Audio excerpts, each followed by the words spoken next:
اللہ الرحمن الرحیم۔ شروع اللہ کا نام لے کر جو بڑا مہربان نہایت رحم والا ہے۔ آپ اس کے لیے جو جواب حضور نے دیا ہے وہی سن لیجئے، ما انا علیہ و اصحابی، جو لوگ اس طریقے پر ہوں گے جو میرا طریقہ ہے، میرے اصحاب کا ہے، وہ ہے اصل میں کہ جو نجات پانے والے ہیں۔ لیکن اس کو آپ صرف نماز کے مسائل یا طہارت کے مسائل تک محدود نہ سمجھیں۔ سب سے بڑی سنت محمد رسول اللہ کی کیا ہے، جس میں کوئی اختلاف نہیں؟ رفع یدین میں اختلاف ہے یا نہیں ہے؟ اختلاف ہے۔ بہت سی اور سنتوں میں اختلاف ہے۔ ایک سنت وہ ہے جس میں کوئی اختلاف نہیں ہو، جو ساری عمر آپ نے کام کیا، اللہ کے دین کی دعوت اور اللہ کے دین کو قائم کرنے کی جد و جہد۔ اس میں آپ کو پاگل بھی کہا گیا، مجنون بھی کہا گیا، آپ پر پتھراؤ بھی ہوا، 3 سال تک شیب بنی ہاشم کے اندر آپ نظر بند رہے، اور آج کی آپ جیل پر قیاس نہ کریں، جیل میں تو کھانا ملتا ہے، اور A کلاس B کلاس کے لیڈر لوگ جب آتے ہیں جیل سے تو معلوم ہوتا ہے جسم بنا کے آئے ہیں، لیکن وہاں کیا تھا؟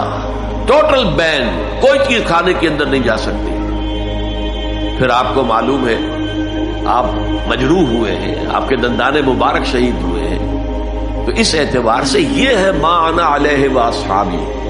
حضور کا طریقہ تو یہ تھا، دین کو غالب کرنے کے لیے بھوک آئے۔ غزوہ احزاب میں کیا حال تھا؟ فاقوں پر فاقے، اور اس حالت میں حکم ملا کہ خندق کھودو، کمر دوہری ہوئی جا رہی ہے فاقے سے، تو پتھر باندھ کر اپنی چادر سے پیٹ کے اوپر کس لیا ہے تاکہ کمر دوہری نہ ہو جائے۔ جب ناقابل برداشت ہو گیا حضور کے پاس آئے، حضور اب ناقابل برداشت ہے، دیکھیے ہم نے اپنے پیٹوں پر پتھر باندھے ہوئے۔ آپ نے کرتا اٹھا کر دکھایا، 2 پتھر بندھے ہوئے تھے۔ یہ ہے ما انا علیہ و اصحابی۔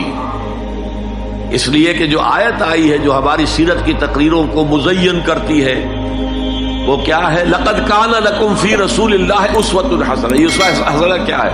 صرف مسواک ہے؟ صرف شلوار کو یا پاجامے کو ٹخنے سے اوپر رکھنا ہے؟ وہ بھی ہے، ٹھیک ہے، سنت ہے، جو کرتا ہے اچھا کام۔ اسوہ حسنہ تو آیا ہے غزوہ احزاب کے ضمن میں، وہ آیت آئی کہاں ہے؟ غزوہ احزاب کے ضمن میں آئی۔ تو یہ اسوہ حسنہ جو ہے، جو لوگ اس کو اختیار کریں گے وہ ہوں گے جو حضور کے ساتھ جنت میں جائیں گے۔